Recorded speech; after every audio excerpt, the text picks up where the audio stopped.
Tanto que quando o povo atravessou lá, Josué, capítulo de número 5, a Bíblia diz que Josué ele fez faca de pedras e mandou com que toda aquela geração que não havia ouvido a lei, ali fosse circuncidado, simbolizando o pacto da aliança que Deus havia feito com Abraão.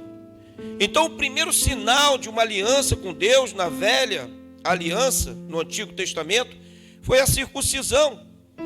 E o segundo sinal de uma aliança que Deus havia feito com aquele povo foi o sinal ali da Páscoa, do Cordeiro Pascual, de que todo aquele que comesse, que tivesse nos umbrais das portas ali o sangue do Cordeiro, eles não seriam mortos e que experimentariam de uma novidade de vida, da libertação da escravidão que estavam sobre 430 anos no jugo do Egito, o jugo da servidão.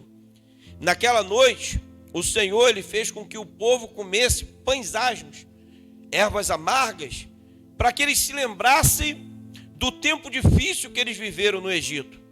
Escravidão não é uma coisa fácil. Eu falei ainda há pouco, eu e a pastora viajando, e nós estávamos ali numa cidade que é uma cidade histórica.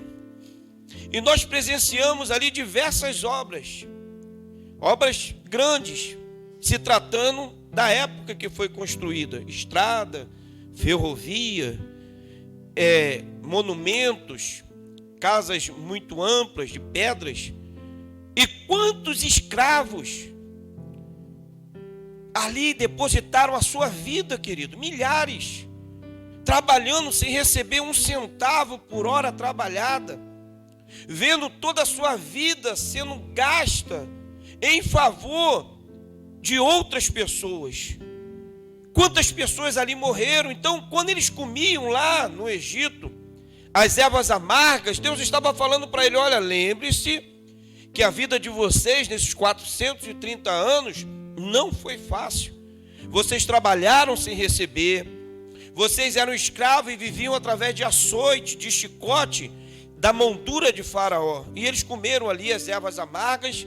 E na noite da libertação, eles celebraram então a Páscoa, que foi o último dia de escravidão. Você imagina que alegria para aquele povo.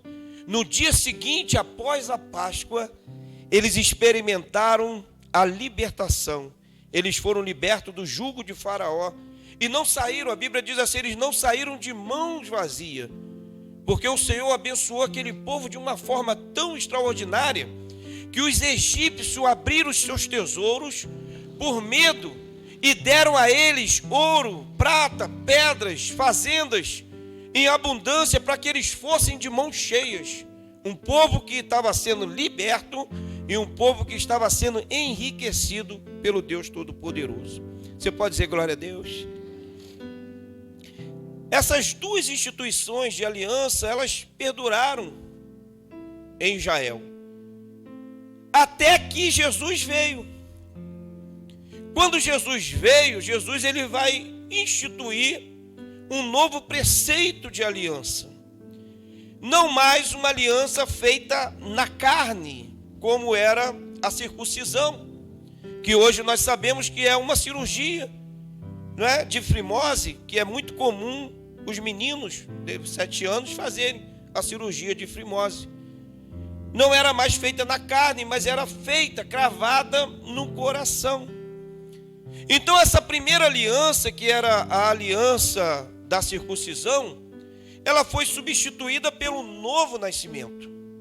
João, quando ele veio e começou a pregar, ele estava preparando o caminho do Senhor, um novo preceito de aliança de Deus. E esse preceito se daria através do arrependimento do pecado. As pessoas iriam reconhecer que eram dependentes de Deus, que eram falhas e que necessitava de um novo nascimento. Não o nascimento da lei, da carne, mas o nascimento espiritual. E João, então, ele começa a batizar, e Jesus, ele vai ratificar lá em Marcos, quando diz assim, que todo aquele que crê e for batizado será salvo. mas quem não crê já está condenado. Então, o batismo não é a condição principal para a salvação, não. Mas o batismo é importante porque quem recebe a Jesus, automaticamente ele quer expressar essa aliança que tem com Deus de arrependimento. E como que nós expressamos esse arrependimento? Na época dos judeus, era através da circuncisão, mas na nova aliança é através do batismo nas águas. Então, uma vez recebendo Jesus, o crente converso, ele quer demonstrar isso publicamente, e ele é batizado nas águas para o arrependimento. Essa é a primeira ordenança que Jesus deixou, é o batismo nas águas. E a segunda, não menos importante, é a Santa Ceia, que era simbolizada através da Páscoa dos judeus. Jesus aqui ele está simbolizando a última Páscoa, por isso que o nome está dizendo, é a última Páscoa. E a partir dali vai ser instituído a ceia do Senhor. A Páscoa foi o sinal que até ali o cordeiro era representado através do sacrifício de um animal. E esse sacrifício ele se dava todas as vezes que o povo iria comemorar a Páscoa. Eles sacrificavam o cordeiro. E é ali interessante que Jesus ele institui a Páscoa como algo substitutivo. Ele apresenta agora não mais o cordeiro animal, mas a Bíblia diz que ele apresenta a sua própria vida em sacrifício por amor de mim e de você. Quando nós recebemos a Jesus como Salvador, nós estamos aceitando o sacrifício do cordeiro na Páscoa, dizendo assim: Senhor, eu quero do teu sangue sobre a minha vida. Eu quero do teu sangue sobre o meu ser, porque assim como os judeus foram libertos lá atrás do jugo de Faraó, eu quero ser liberto do jugo do diabo, porque eu quero te receber como Salvador. Então participar da Santa Ceia é você aceitar publicamente o sacrifício que Jesus fez na cruz do Calvário por cada um. Você está entendendo até aqui? Amém ou não amém? Amém, não é amém? Fato é que diante dos acontecimentos que nós estamos aqui falando, da Santa Ceia e do batismo das águas, que são as duas ordenanças de Jesus, nós vamos ver que na semana em que Jesus foi traído, foi uma semana de acontecimentos muito diferenciados, aonde coisas sobrenaturais, coisas diferentes aconteceram. Quer ver um exemplo? A Bíblia vai dizer que os sacerdotes, não é, que eram para receberem de bom grado o Senhor, a Bíblia diz que eles estavam tentando matá-lo. E a Bíblia vai dizer que a população que estava ali para celebrar a Páscoa, que de repente poderia, por falta de entendimento, fechar o seu coração, aquela multidão celebrou a vinda de Jesus, recebendo ele como Senhor. A Bíblia vai dizer que Judas, que era um dos 12, um que estava ao lado de Jesus, separado para aprender com Jesus, estava propondo no seu coração traí-lo. E uma mulher, que Marcos não diz o nome, mas João diz que era Maria de Betânia, que era aparentemente uma pessoa socialmente desqualificada, a Bíblia diz que enquanto Judas, que estava ao lado dele, queria traí-lo, Maria, que era anônima, estava reconhecendo a sua grandeza, oferecendo o melhor que ela tinha. Nós vamos ver que Pedro, na sua euforia de mostrar que era melhor do que os outros, ele diz que iria com Jesus até a morte. Mas no momento que a corda apertou, ele foi o primeiro a pular do barco, negando Jesus. Eu aprendo com Marcos que a presença de Jesus, ela não pode nos tornar indiferente, porque quando Jesus ele se manifesta, quando nós ouvimos falar de Jesus, quando nós estamos no mesmo ambiente em que Jesus está, e queira você ou não, o Senhor Jesus ele está aqui nessa noite.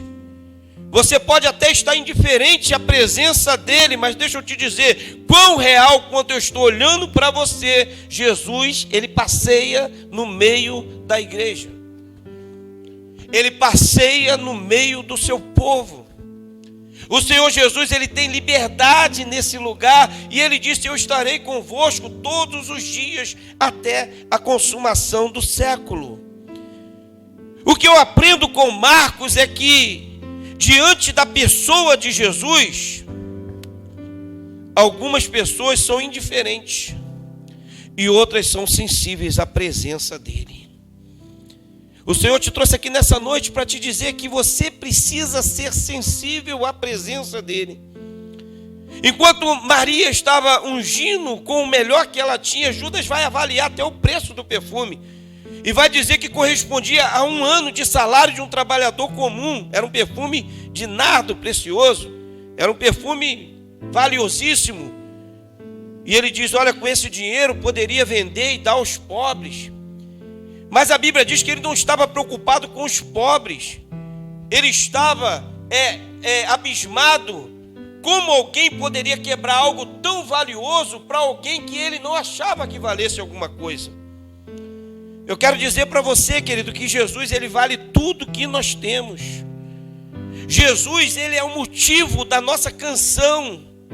Se existe algo que a gente tem que militar, se existe algo que nós temos que lutar, se existe algo que vale a pena levantar uma bandeira, se existe algo pelo qual nós devemos lutar e dizer: não, eu tenho fé, eu creio, é por Jesus.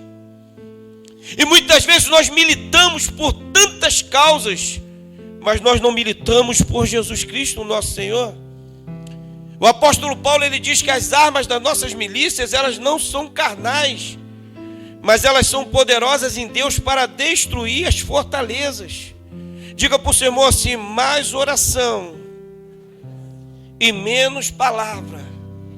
Diga de novo: mais oração e menos palavras. Nós vivemos, querido, o tempo principal, central da igreja de Cristo.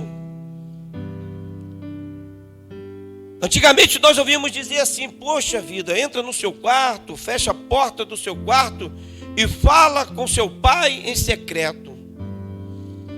E o Deus que ouve em secreto, ele lhe responderá. Esse é o tempo que a igreja está vivendo. Esse é o tempo que você tem que ser igreja fora do santuário. É o tempo que você tem que estar entrando dentro do seu quarto e buscando a presença de Deus, de levantar de madrugada e orar ao Senhor, de ler a palavra de Deus, não porque alguém te impulsionou a ler, não, é porque você deseja conhecer mais de Deus. Esse é o tempo que a igreja está vivendo, e é o tempo que Marcos está falando aqui. Nesse tempo, quem estava do lado de Jesus o traiu. Quem era para ser sacerdote para receber, não reconheceu. Aí Jesus diz assim: mas a todos quantos o receberam, deu-lhes o poder de serem feitos filhos de Deus, aos que creem no seu nome. Aleluia. Porque na recusa dos judeus, na recusa de Judas Iscariotes, na arrogância de Pedro, ali na recusa dos discípulos que eram para ter reconhecido, a Bíblia diz que pela falta do reconhecimento deles, nós fomos enxertados e Jesus nos alcançou pela graça de Deus. Aleluia. Nós não éramos merecedores, mas nós fomos enxertados na videira verdadeira, e nós fomos ali contados como um dos tais que vão herdar a vida eterna. Eu aprendo com esse texto de Marcos, querido, que o evangelho não é para fraco. O evangelho não é para fraco. O evangelho é para aqueles que realmente creem. O evangelho é para realmente aqueles que estão dispostos a estarem na presença do Senhor. Não precisou muito não, querido.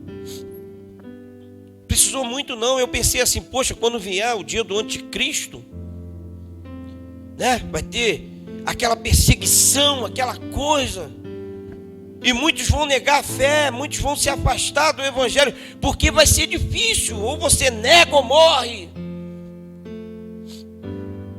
Nem precisou de anticristo. nem precisou de perseguição. Bastou alguém dizer, fique em casa. Bastou alguém dizer, não, basta ficar em casa 1 semana, 2 semanas, 15 dias, para muitos deixarem de buscar a presença de Deus. E a Santa Ceia, querido, é um reforço para nós. A Santa Ceia, Jesus está falando, olha, vocês precisam lembrar, vocês precisam tomar a Santa Ceia, vocês precisam fazer isso em memória de mim, para que o sacrifício que eu fiz na cruz do Calvário não seja em vão. Vocês precisam estar conectados como igreja de Cristo, como corpo de Cristo, buscando o poder sobrenatural de Deus, se enchendo da minha presença, para que vocês não esfriem com a concupiscência que esse mundo tem a oferecer. Judas se desviou estando do lado de Jesus. Pedro negou, vendo os sinais que ele fazia do lado dele. Imagina você e eu.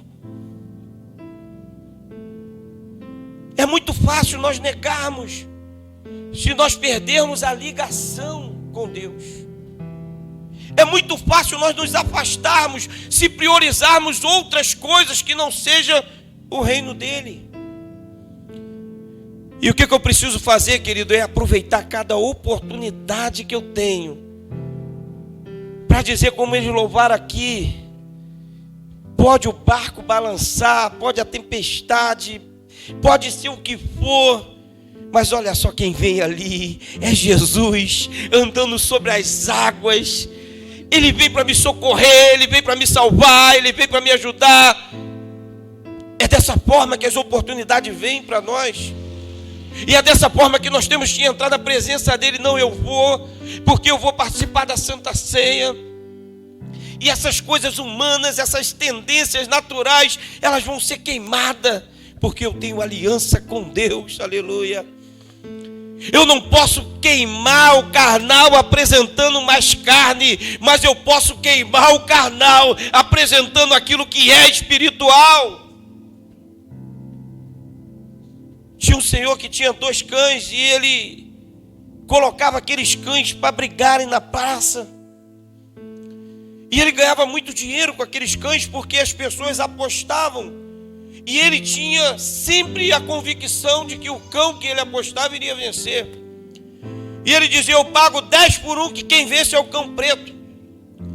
E as pessoas, 10 por 1, eu vou apostar no cão branco, afinal os dois têm o mesmo peso, a mesma altura. E ele botava os dois para brigar e o cão preto ganhava. No outro dia ele chegava na praça e ele dizia assim, eu dou 20 por 1, como quem ganha hoje é o cão branco. E as pessoas diziam, é impossível, o cão preto é mais forte, brigou ontem, ganhou, eu vou apostar no cão preto. Chegava lá, o cão branco ganhava. E ele ganhava muito dinheiro, até que alguém perguntou, como que o senhor sabe qual é o cão que vai ganhar? Porque toda vez o senhor ganha muito dinheiro em cima dos outros, e sempre o cão que você diz que vai ganhar, está ganhando e o senhor recebe o dinheiro.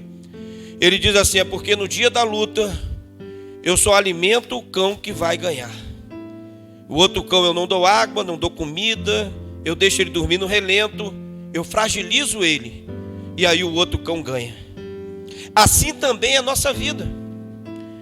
Na luta da carne e do espírito, vai ganhar aquele que você alimenta mais. Se você alimenta a sua carne, vendo lá o Big Brother, sei lá o que dá na televisão que eu não vejo, se é a Saramandaia, se é o Rei Sou Eu, se é o Vento Levou, eu não sei nem nada que está dando na televisão mais, se é Faustão, se é Gugu morreu, né? Ou Faustão que morreu. Eu sei que morreu alguém, eu não sei, eu sei de uma coisa, aquilo que você alimenta mais, é aquilo que vai estar mais forte em você.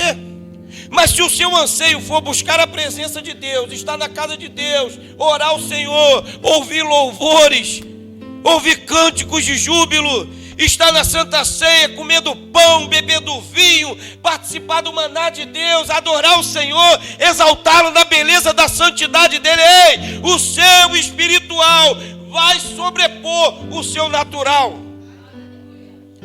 E quando o seu espiritual sobrepõe o seu natural, você entra no tempo de Deus. E é o tempo de Deus, é o tempo das oportunidades, das possibilidades e das portas a se abrirem. É no tempo de Deus, querido, quando nós atingimos essa atmosfera do tempo de Deus, é que o milagre acontece. Aleluia. É nesse tempo que a gente vai ver as coisas fluírem. E você vai começar a colher daquilo que Deus preparou para você nessa terra. Aleluia. Pergunta para o seu irmão se está preparado para milagre. Pergunta, está preparado para milagre? Então vamos trazer o tempo de Deus. Vamos trazer o tempo do Senhor. Vamos trazer o tempo do eterno para perto de nós. Aleluia. E Jesus, ele dá a ceia. Porque diante de tanta coisa, porque veja, uma mesa de santa ceia, querido, se eu fosse Jesus, eu ia pegar Judas pela orelha e falar: o cabra da peste, tu some daqui, eu vou te dar um chute, tu vai parar longe. Eu não servia para ser Jesus, irmão. Não servia. Jesus, ele é uma boa pessoa. Fala, ó, irmão, vem com essa não. Você também não vem falar para você que você parecia Jesus. A gente está no propósito de parecer com ele. Mas diga assim, é difícil. Porque se eu fosse Jesus, o Judas está lá prontinho para me trair. E eu vou falar, poxa vida. Mas Jesus também deu uma alfinetada aqui. Jesus falou assim: esse que vai me trair. Melhor se fosse ele pegar uma pedra, amarrar no pescoço e se jogar no precipício. Porque dura coisa é atrair o Filho do Homem. Jesus também não deixou barato, não. Tem gente que pensa que Deus é bobo. Ó, Deus está vendo tudo. Nós seremos condenados por conta da justiça de Deus, tá? Não é porque Deus é ruim, não. É por culpa nossa, porque Ele avisa pra gente: ó, cuidado para você não me trair. Porque trair a Deus é uma coisa muito difícil. Ele diz: ó, melhor fosse pegar uma pedra, amarrar no pescoço e se jogar de um precipício. É dura coisa trair Jesus. Então é um momento que nós temos que entender: poxa vida, se eu estou na casa de Deus, se eu estou na presença de Deus, e se eu estou na mesa de Deus, eu devo ser uma pessoa que seja humilde e reconheça as minhas falhas. Talvez ali, quando os discípulos perguntaram assim: sou eu, Jesus? Sou eu, Jesus? Sou eu, Jesus? Eu tenho a convicção de que cada um deles, lá no seu subconsciente humano, talvez em um momento falou: pô, será que ele é o Cristo mesmo? Talvez Pedro tenha dito assim: ah, se a coisa apertar eu vou negar ele. Talvez Tomé tenha dito assim: poxa, será que ele é? Eu não estou acreditando muito nele não. Está falando aí, mas a tendência humana, cada um perguntou: sou eu? Senhor, fala só para mim, sou eu que sou o traidor? É porque cada um deles tinha suas limitações humanas. O que faltou para Judas foi simplesmente reconhecer a sua natureza humana e dizer: Senhor, eu sou dependente de Ti, eu me arrependo, me perdoa. Perdoa a minha falha porque eu duvidei, perdoa porque eu não criei, perdoa porque eu fui arrogante, porque eu achei que eu era melhor e não sou. Senhor, me perdoa. Sabe o que nos afasta de Deus, querido? O orgulho. E nós temos que tomar muito cuidado para que o sentimento de Judas não entre em nosso coração. Você lembra de João Batista? Que coisa linda, que ensinamento, que discípulo, que amor. Porque quando João Batista ele começa a pregar no deserto da Judeia, tinha 400 anos que não aparecia profeta em Israel. Aí a Bíblia diz assim: veio João Batista pregando no deserto da Judeia, e ia ter com ele Jerusalém, a Judeia, Samaria, os reis, os sacerdotes, os soldados iam ter com João. E a Bíblia diz que aquele homem, João o Batista, ele foi confundido com o próprio Cristo, e perguntaram a ele assim: és tu o Cristo? E se João fosse Judas, talvez João falasse: ah, sou eu, vou pegar um pouco dessa fama para mim, eu vou pegar uma carona nesse sucesso e vou dizer que é pela minha capacidade humana, eu vou pegar que as pessoas estão confundindo e vou tomar um pouco dessa glória para mim. A Bíblia diz que quando perguntaram a João: é você o Cristo? E ele diz: não, eu não sou o Cristo. Ele diz: olha, eu não sou digno de desatar as sandálias das suas alparcas. Ele vai dizer assim: não, eu vim para cumprir um propósito, e o meu lema de vida é necessário que ele cresça e que eu diminua na presença dele. João vai dizer assim: olha, eu vim para batizar com água, para o arrependimento, mas ele vem para batizar com fogo, o fogo santo do Espírito de Deus. João, querido, ele é um verdadeiro discípulo de Deus. E muitas pessoas no tempo de hoje querem fazer como Judas, sabe? Vou vender, eu vou entregar, eu vou passar por um preço baixo de 30 moedas. Mas João não, João, ele diz assim: eu não sou o noivo, eu sou o amigo do noivo. Diga para o seu irmão: se você é um amigo do noivo. A nossa missão aqui nessa terra, querida, é fazer com que Jesus apareça. A nossa missão aqui nessa terra é fazer com que o reino dele cresça. A igreja não é sua, não é minha, a igreja é de Deus. Eu sou a principal ovelha de Jesus. Aqui não tem título, não tem validade de título. Aqui tem ovelhas de Cristo. Ele é o Senhor da igreja, Ele é o dono da igreja. Ele pagou o preço pela vida de cada um de nós na cruz do Calvário. E nós somos essas pessoas que aqui estão. Ele diz: olha, para vocês que estão. A Bíblia diz: ele tomou o pão, partiu, tendo dado graças, ele disse: olha, este é o meu corpo que é partido por vocês. Apesar das suas limitações humanas, apesar dos seus erros e acertos, apesar das suas fragilidades em pecar, ele diz: olha, eu estou sacrificando o meu corpo por você. Vocês vão comer essa carne para que vocês se tornem dignos, aptos de serem aceitos por uma aliança maior, de serem enxertados por um plano maior, de garantirem o direito a uma vida eterna com Deus. Ele diz: olha, está aqui a minha carne que é dada por vocês. Aí ele diz: semelhantemente, depois de cear, ele tomou o cálice e ele faz aquilo que é de mais sublime, querido. Sabe por quê? Quando eu estava viajando com a pastora, eu ficava olhando para a questão sanguínea.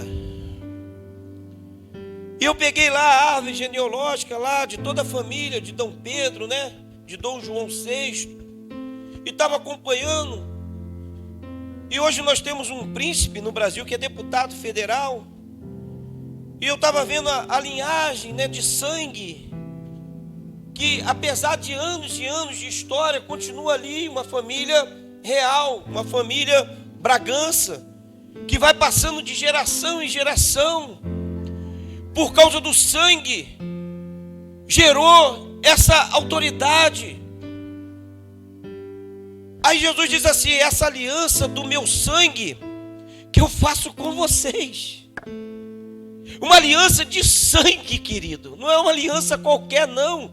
Eu estou falando que Jesus, ele tem conosco uma aliança de sangue, de DNA. Ele tem um selo com a nossa vida, não um selo humano, um selo natural. Ele está falando: olha, essa é a aliança do meu sangue que é derramado por vocês. Ei, você tem uma característica espiritual dada pelo Senhor Jesus.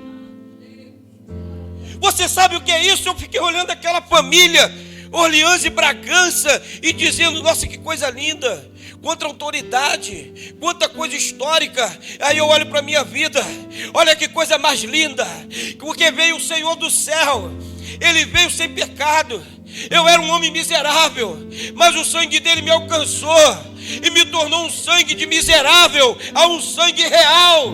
Não somente um sangue humano, mas um sangue que tem direito a uma vida com Deus. Aleluia! Oh, glória seja dada ao nome do Senhor. Erga a sua mão para o alto e diga: eu tenho aliança, é com Deus. Aleluia!